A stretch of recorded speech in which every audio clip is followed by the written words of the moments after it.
The new Hunger Games trailer just dropped, and so obviously the question everyone has been asking recently is what if we ranked every Hunger Games movie from worst to best based only on the 13th death to occur in that movie? No, it was just me asking. And whatever, we're doing it anyway. And the Hunger Games is famous for killing off the most likable characters, and some of these 13 deaths do just that. Also, if you're wondering how I'm gonna be ranking deaths, it's not about how sad it is, more like how awesome it is, and think of ways that you would be happy to die. That's what I'm doing here. So let's begin in dead last with number 5, the OG Hunger Games. I should mention it was based on the movies, not the books. Alright, so the first 11 deaths all happen at the bloodbath in various and bloody fashions, including my personal favorite, this guy getting slashed like a piñata by Kato. And then next, the idiot girl from District 8 lights a fire and doesn't last very long. Which brings us to lucky number 13, which could have been avoided if the careers only knew that trees could catch on fire, but alas, they did not, and then they all fell asleep, leading to Glimmer getting a tracker jacker nest dropped on her head, killing her in the most brutal of fashions. I honestly think this poor girl suffered the worst death out of anyone in this series. Hallucinating and then swelling up like this is just genuinely horrible. The saddest thing is that she was probably off better dying here than winning and being sold off by Snow like Finnick was. Anyway, when I die, I would not like to do it in this fashion. Definitely last place. And now number 4 is the Ballad of Songbirds and Snakes. This movie's first and second deaths are outside the arena when this girl Brandy stabs Orichin. Definitely said that wrong. And honestly, she deserved it. Not even mad. Next, Clemmy gets killed because she didn't help on the group project. And honestly, I wish my high school teachers did the same. It would have saved me a lot of work. Then 4, 5, 6, 7.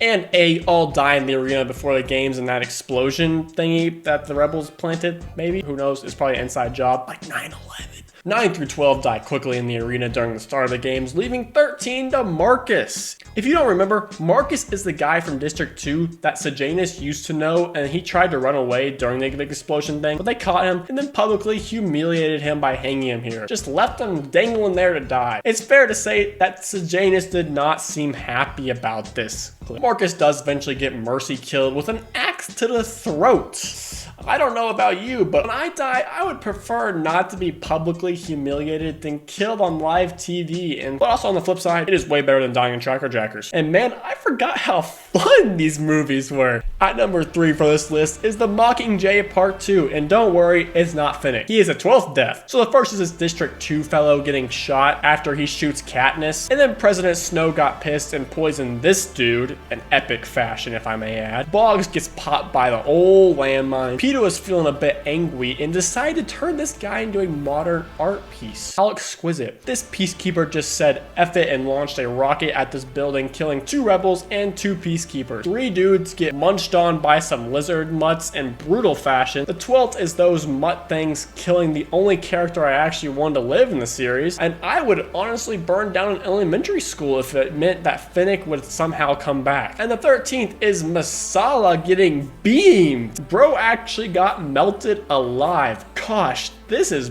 brutal, but at least it was quicker than the last 2. But I'm willing to bet a lot of money it does not feel as good as drinking a nice cup of warm hot cocoa. Okay, not a great comparison, but you get the point. This looks very, very painful, and personally I would rather not do that. But hey, whatever floats your boat. Number 2 is the first Mockingjay movie. District 12 gets remodeled, but it's off screen, so who really cares? Well, besides Katniss and District 12, forget about it. The first death is actually 5 rebels that President Snow has killed. Then in District 8, a whole bunch of dudes try to take on a bomber plane, which is pretty dumb. And then the 13th death comes when this makeshift hospital gets blown up, and I'm just going to assume that the greatest character in the series, background medic number 4, played by Charles White Jr., is the 13th guy to die. If you don't know the amazing story behind this character, it is an emotional roller coaster, and I still can't believe background medic 4 is gone. It was a cool way to go out though, so number 2 feels about right for this bloody legend. You are gone but not forgotten, Charlie. But now for number 1, catching fire. Look at this black man. He is killed. Next, look at this other black man. Wow, it looks like he's getting that Southern America cop treatment. Cassius Thundercock is getting the best of him. Dudes and gals are getting slimed all over the place next to the cornucopia, but nobody in the audience cares since they are just from random districts, and we are all just actually admiring how beautiful the scenery is. Man, Man, I love this set so much. And we're also admiring how sexy Finnick is looking. Yes, we are looking at Finnick. We are looking. And speaking of Finnick,